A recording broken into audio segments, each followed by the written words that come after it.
అమ్మా ఆ మెసేజ్ నేను పంపించలేదు. చెప్పు విహారీ వదిలేవాణ్ణి. నానమ్మ అదిగా నానమ్మ వీడేదో దాస్తున్నాడు. చెప్పరా చెప్పు. లక్ష్మమ్మ చాలా మంచిది. జిడికి నుండి తగిలి తీయడం చెప్తాడు. చెప్పరా. విహారీ ఆగు. నిజం అందరికీ తెలిసింది విహారీ. అతన్ని వదిలే.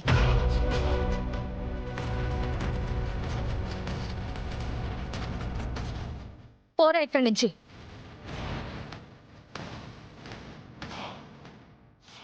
ఇలాంటిదేమో అంత మంచిది ఇంత మంచిది అని నెత్తిన పెట్టుకున్నారు. వదినా, లక్ష్మి అయితే తన ప్రాణం పోయినా ఆ పని చేయదు. అది చేసిన పని అంత క్లియర్ గా కనబడుతున్నా నమ్మకపోతే ఎలా వదినా? నేను సంతోషంగా ఉంటే ఇది ఓర్వలేదు. అందుకే వాణ్ణెవరినో పిలిచి ఈ డ్రామా ఆడుతుంది. అయ్యో నాకేమీ తెలియదమ్మా, నాకేమీ తెలీదు. ఎందుకే ఇంకా నిన్ను నువ్వు సమర్థించుకుంటున్నావు? ఇది యమున ప్రాణాలు కాపాడిందో లేదో గాని ఈ ఇంటికొచ్చి మాత్రం మా ప్రాణాలు పోయేలా చేస్తోంది. అక్క, ఎవరో ఏదో కుట్ర లక్ష్మి మీద చేస్తున్నారు.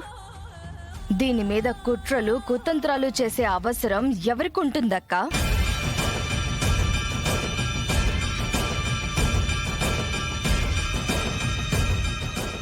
దాన్ని వెనకేసుకొచ్చింది చాలు.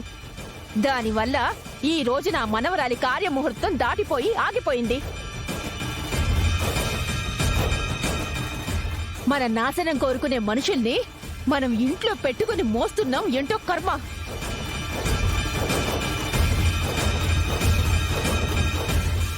అర్ధరాత్రి పంచాయతీలు ఎందుకు కానీ వెళ్ళండి. అందరూ వెళ్ళి పడుకోండి. రేపు చేయాల్సిన పనులు చాలా ఉన్నాయి. వెళ్ళండి.